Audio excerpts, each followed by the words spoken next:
Welcome to the HCI family of podcasts. We're your source for personal, professional, and organizational growth and development. We share our own original research, explore industry trends, and interview executives and thought leaders from across the globe. Join us for practitioner-oriented content around all things leadership, HR, talent management, organizational development, and change management. Maximize your personal and organizational potential with the HCI family of podcasts.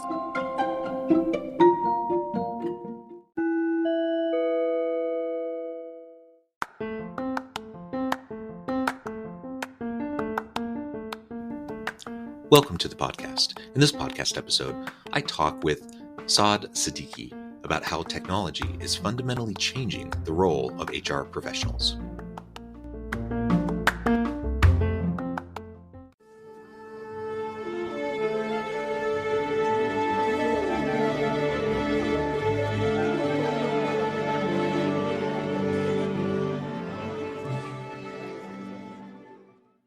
Saad Siddiqui, welcome to the conversation today.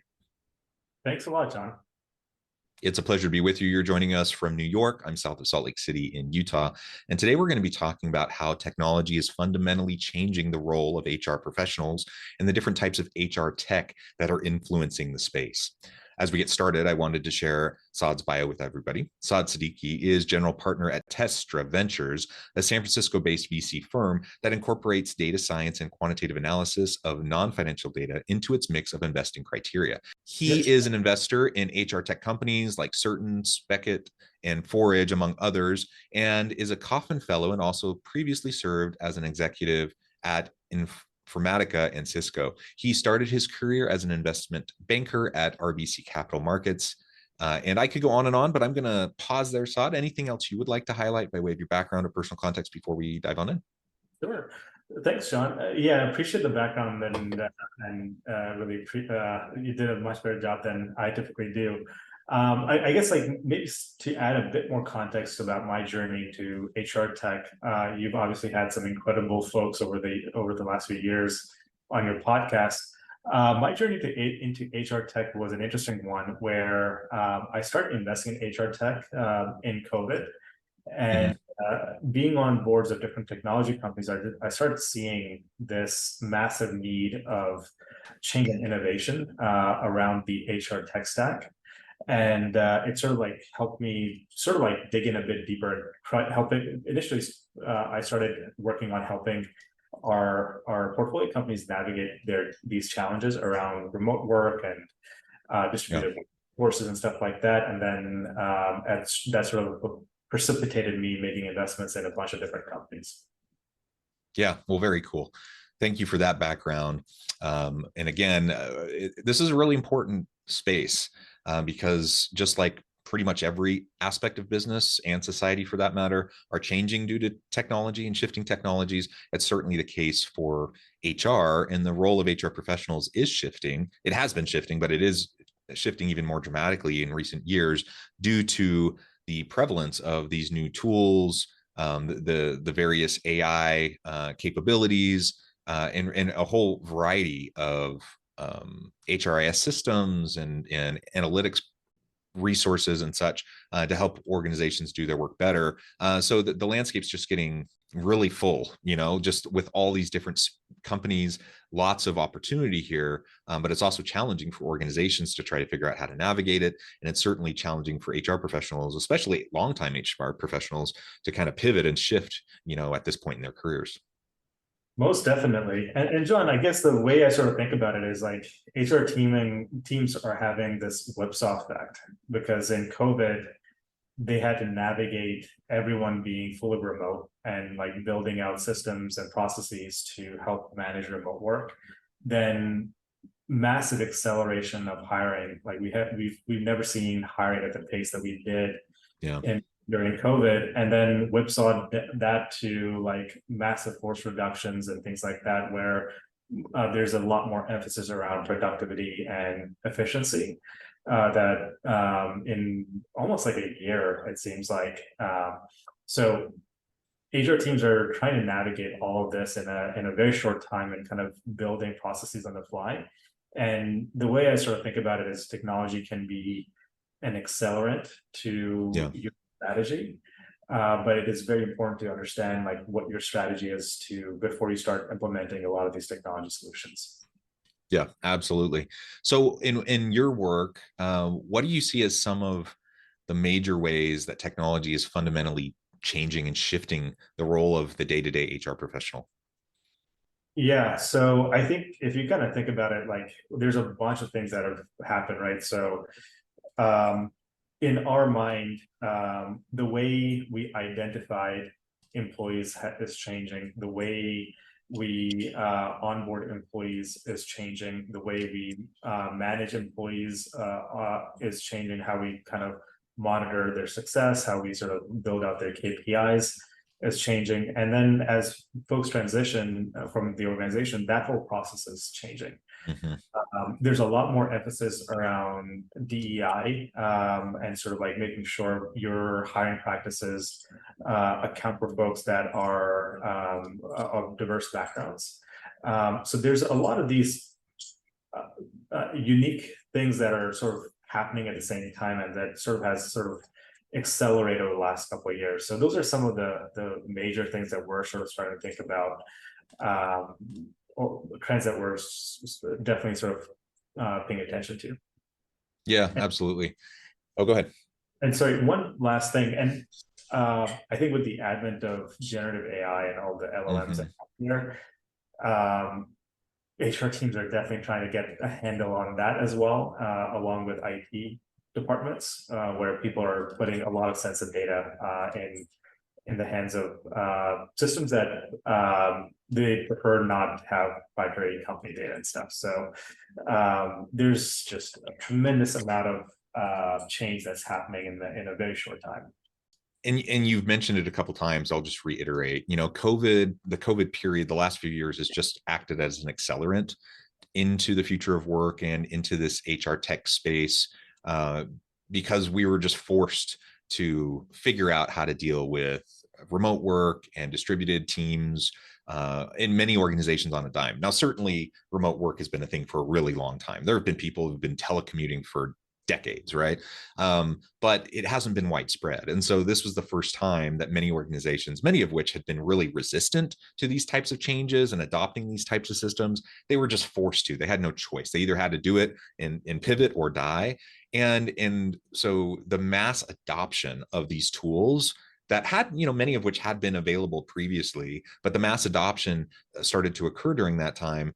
And because of the mass adoption, you started to see the spin up of all of these new companies, all these new HR tech companies or different products and services to help deal with this, or the further development of existing resources. So you take, for example, Zoom, and Zoom, Teams, WebEx, all the different video conferencing platforms. They all existed pre-pandemic, but they've been adopted so much more now, and they're so much better now. Like they've just improved so much over the last couple of years. And I think you could say the same thing about a lot of the different HR tech resources that are out there for organizations. But because of that also, and because of this increased demand, it just means that there's been so many more companies spin up, so many more offerings. One of the people that I like to follow in this space is Josh Bersin. I'm sure you're familiar with Josh.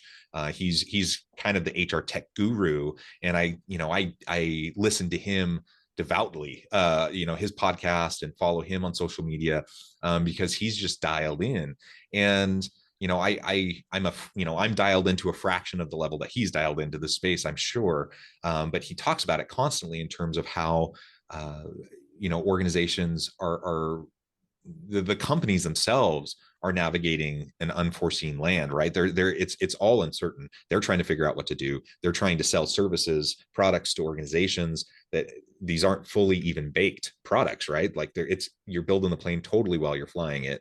And because of all of that, it just makes it more and more challenging, more messy, and more is coming out all the time. You mentioned generative AI and large language models. All the AI space and the deep machine learning space, again, this isn't new, but the mass adoption and integration is new.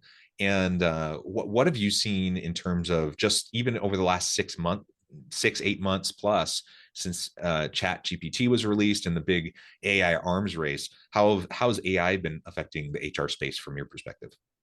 Yeah, I think, John, if you don't mind, I'd love to maybe piggyback on a couple of topics you touched on a bit earlier. Maybe we can go back to generative AI in a sec. There's a saying in technology, which is the future is here, is just not evenly distributed. That all processes were and technologies were there, it just gets accelerated at sometimes there's an event that kind of is the inflection point. What we're starting to see is, while remote work came into existence and like in a massive way about 3 years ago, there's this massive backlash from companies, both on the startup side, but also larger companies, where people want folks to come back to work. And the thing that I've talked to a handful of executives over the last couple of months around how they're sort of navigating remote work, their back to office sort of programs and things of that nature. And the way I can kind of boil it down to everything is if employees need to do any sort of collaborative work, if they need to do any sort of problem solving work, it is very hard to do that on a remote basis. You can try to do it, but a lot of that work happens in a very impromptu manner. Like there are very sort of like coincidental manner where you're kind of talking to folks after meetings. You're kind of sitting by the water cooler and having like, just like, hey, I'm struggling with this. How do I solve for this? You're not setting up a scheduled 30-minute call for those conversations. If the job requires folks to have a very repetitive job, where it's very task oriented, like, hey, you come in at this time, these are the 5 things we need you to do, then those jobs are very easy to kind of have in a remote basis. So because we're in a world where we're dealing with large language models and generative AI, and we're in a world where innovation is accelerating, people are starting to see companies that have all folks back in the office, they're innovating faster. They're out competing the folks that are sort of more remote centric. And while people are spending more time in on their laptops when they're working from home, as you kind of talked about initially, they're just not collaborating in a way that they used to. And we can sort of like Zoom and all these other tools have been incredible, but it just hasn't. Even Zoom announced that they would like to, or it hasn't announced, but it was leaked that the CEO wants folks to start coming back into the office. And then that sort of like kind of pushes things into where we are today. We're about, what is it now? November of 2022 is when ChatGPT was launched. So about 10 months ago. And in that time, we've seen this massive productivity gain across the enterprise. We're seeing a tremendous amount of content being generated. Marketing teams are getting impacted in a massive way, where they're kind of writing press releases, they're building on campaigns, they're sending out emails. Initially, like on an augmented basis, and now like fully automated as the models keep improving. And then we're seeing it on the engineering side, where there's something like 1/15 of all the code that's generated in the world today is actually generative AI code. And that's crazy. We suspect that that's going to go to 80 and 90% of all code generated is going to be generative AI code. So that's like just 2 departments that we're talking about, but we're seeing the impact across the board. And in a world where we're in a hyperinflation world, people are trying to become significantly more efficient than they've ever been, because the cost pressure is a lot higher. So on the back of that, enterprises are trying to utilize these technologies in a way that doesn't compromise them. The way these models work is you have to expose a lot of your sensitive company data so that you can get back answers. And that's hard to do. Pepsi and Coke are not going to put their formulas on ChatGPT to figure out how to improve their formulas, but that can be done. Yeah, and when we talk about the HR space, I mean, you can speak to, you just provided some good examples, but we can speak to, you know, let's say the L&D space, the training and development space, right? That's one area where generative AI has kind of changed the game very, very rapidly, because, you know, there's so many really cool tools to generate compelling content, not crappy content, but like actually really good, compelling content. And it used to be stuff that it would take you a long time to really put together some really nice trainings. And you have really skilled training and development professionals, you know, doing this work. And, you know, you're not going to completely replace those people with ChatGPT or Bard or any of these others, but certainly there's a whole lot of the work that they would do that you can streamline and do way more efficiently. So you probably don't need as many of these people to put out even more high quality content. And there's even, you know, the AI driven video avatars and audio generation and all these sorts of tools that just really help enhance what you can do. And that's just in the L&D space within HR. You talk about all of the other functional areas of HR, and the sky's the limit. I mean, there's just so many different things that you can do, that you can accomplish with AI. And we've only really started to experiment. I mean, you think about everything that's happened over the last 8 to 10 months. Certainly a lot of experimentation has already happened, but we're so in our infancy here, you know. And I don't know if you have thoughts or predictions. I mean, nobody knows the future. We don't have a crystal ball, but like, any thoughts on where we're going to be a year from now, 5 years from now, as we think about the HR tech space? Yeah, I think what you talk about around L&D is like, let's maybe start there. We can kind of expand to other areas of HR tech. We invested in a company called SPHRM, which is around learning and development, or primarily focused on employee onboarding and training. They're of the belief, and we're of the belief that employees need in real time training. So if I'm a sales rep and I'm on a call with a potential customer, and that customer's using one of my competitors, like, what's my playbook, right? Like, maybe I've not come across that competitor yet. I can in real time figure out what that playbook is, and use generative AI to build a script and why our product is better than the one that they're using. And you're able to get in real time conversations in that way. On the other hand, there's tools like Gong that sort of basically record conversations and then and they can sort of identify interesting ways that you can sort of sell your product, and what are the things that resonate with customers when you've kind of gone through thousands of customers across hundreds of salespeople. Mm-hmm. So I think that's an example of like learning and development, and primarily in the sales and marketing use case. But we're starting to see that across everything, right? So we're starting to see that in customer service. A lot of customer service roles are being automated using generative AI, and people are getting their questions answered significantly faster than they did in the past, where they had to wait on the phone for hours on end. And this sort of like basically helps you get answers as quickly as possible. So I think this is going to start becoming much more prevalent. There's going to be some really interesting adoption over the next couple of years of generative AI. Although one thing I am cognizant of, security around this is very critical. You just need one company to have their private data leak, and like everyone's going to start freaking out.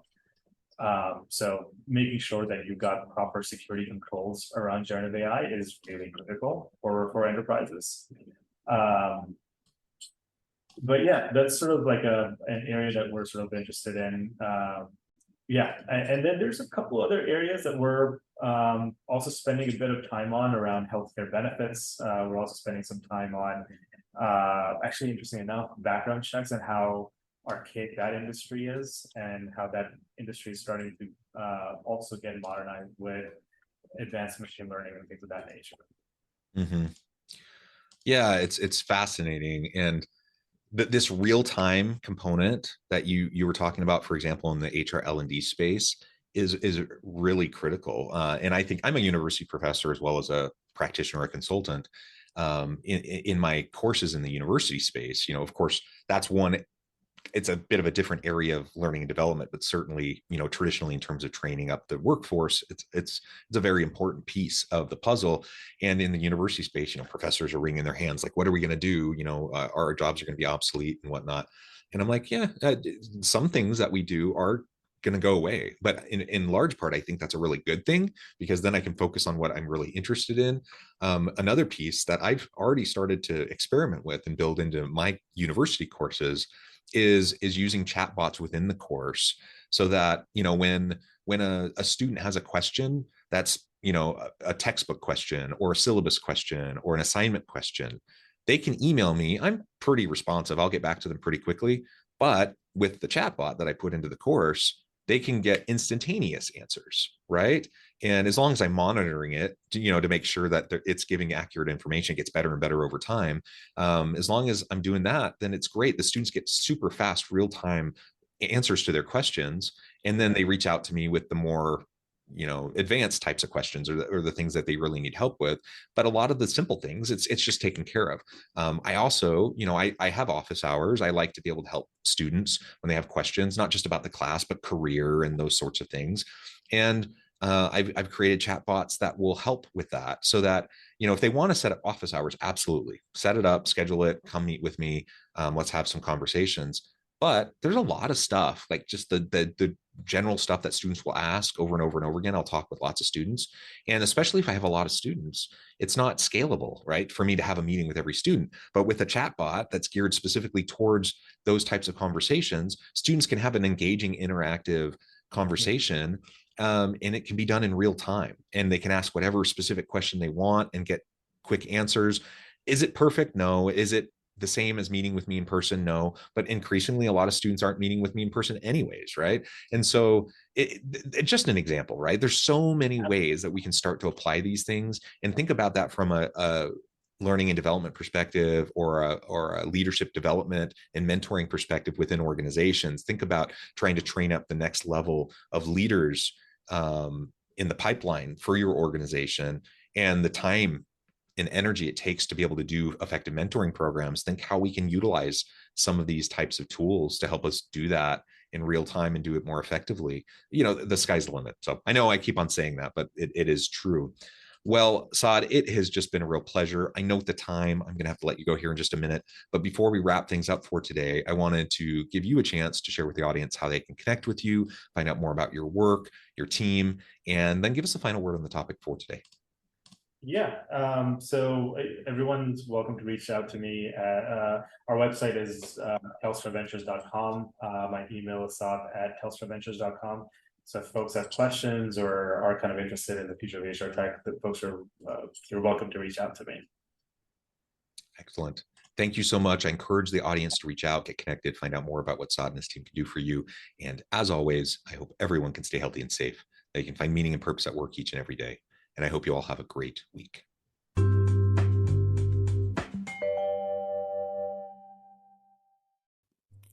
Thanks again for joining us for this episode of the Human Capital Innovations Podcast. I hope you stay healthy and safe, and that you have a great week.